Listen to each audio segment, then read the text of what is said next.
He was the silent artist on the pitch, not the fastest, not the strongest, but every touch of the ball was like a whisper of genius. Andrés Iniesta didn't need to shout. He didn't need flashy tricks or headlines. He let his feet do the talking, and they spoke poetry. In 2010, he wrote his name into football history, scoring the goal that won Spain its first-ever World Cup. The stadium erupted. The world celebrated. Iniesta remained still, calm, almost emotionless, but deep inside, he was breaking. You see, months before the World Cup, Andrés had lost his close friend and teammate Dani Jarque.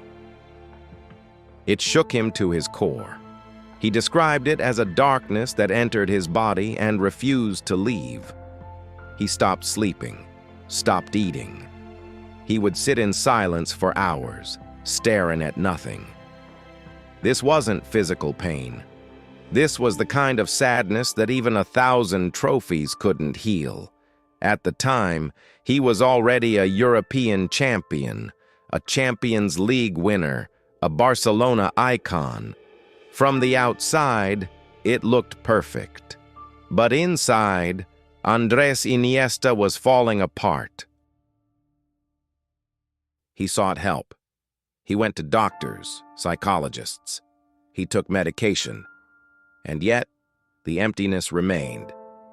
Imagine being at the top of your profession, idolized, successful, and still feeling like a hollow shell. Iniesta said, "I didn't want to leave my house. I didn't want to do anything."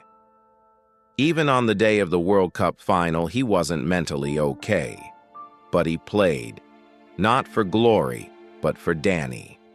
And when he scored that goal, he lifted his shirt. Underneath, a message. Dani Jarque, siempre con nosotros.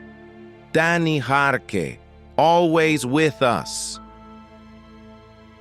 That goal wasn't just for Spain. It was for grief, for friendship, for healing. After the World Cup, he didn't pretend everything was fine. He continued therapy. He continued speaking about his depression. And he gave something rare in the world of elite sports: honesty.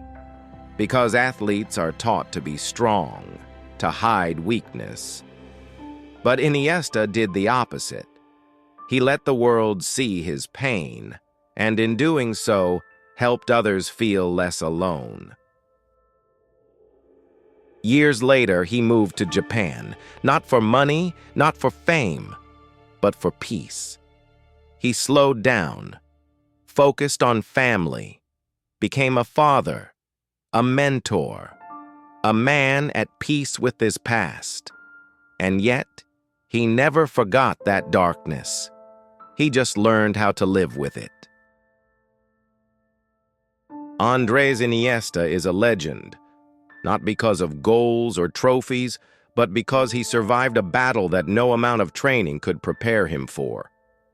So now I ask you, what would you have done if the world saw a hero, but inside you felt broken?